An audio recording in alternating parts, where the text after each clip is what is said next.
காரை water service விட்டா வண்டியில் இருக்கிற அழுக்கு தான் போகுன்னு பார்த்தா ஹாரனும் சேர்ந்து சோலி முடிஞ்சிட்டு.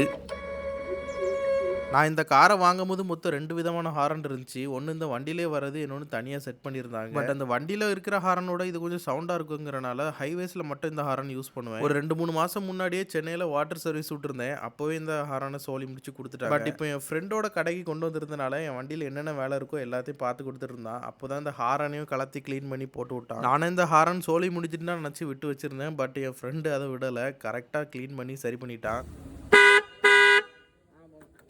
லாஸ்ட்டு கொஞ்ச நாளா ஃபுல்லா என் ஃப்ரெண்டையும் இந்த காரையும் வச்சு தான் நம்ம சேனல்ல வீடியோ போட்டுட்டு இருந்தேன். அவ்வளோதாங்க, இதான் லாஸ்ட் வீடியோ. நேட்டிவ் போயிருந்தனால என் ஃப்ரெண்டோட ஒர்க் ஷாப்பில் கொண்டு வண்டியை விட்டேன். எல்லா வேலையும் பார்த்து நான் ஒரு நாள் எடுத்து வச்ச வீடியோ தான் கிட்டத்தட்ட ஒரு வாரம் கூட போட்டுட்டு இருக்கேன். ரேடியேட்டரில் தண்ணி ஊற்றியாச்சு, பிரேக் ஆயில் ஃபில் பண்ணியாச்சு, வைப்பர் ஷாம்பு இப்படிங்கிற சின்ன சின்ன வேலையை விடாமல் எல்லாத்தையும் பார்த்து கொடுத்துட்டேன். பட் பரவாயில்ல, என்ன வச்சு வீடியோ போட்டதோட என் காரை வச்சு வீடியோ போட்டது நல்லாவே வியூஸ். ஒருவேளை என் காரை வச்சு நான் வீடியோ போடுறது அதிகமாக எல்லாருக்கும் பிடிச்சிருக்கான்னு தெரியல. ஒருவேளை உங்களுக்கு பிடிச்சிருந்துன்னா தொடர்ந்து இந்த காரை வச்சே விளாக் பண்ணலாம் அப்படின்னா மறக்காம கமெண்ட்ஸ்ல கார்னு மட்டும் போட்டுட்டு போயிருங்க. நான் புரிஞ்சுப்பேன் எவ்வளவு பேர் ஆர்வமா இருக்கீங்க. அண்ட் அப்படியே இந்த வீடியோக்கு ஒரு லைக் கொடுத்துட்டு நம்ம சேனலை சப்ஸ்கிரைப் பண்ணிக்கோங்க. அடுத்த வீடியோல சந்திப்போம்.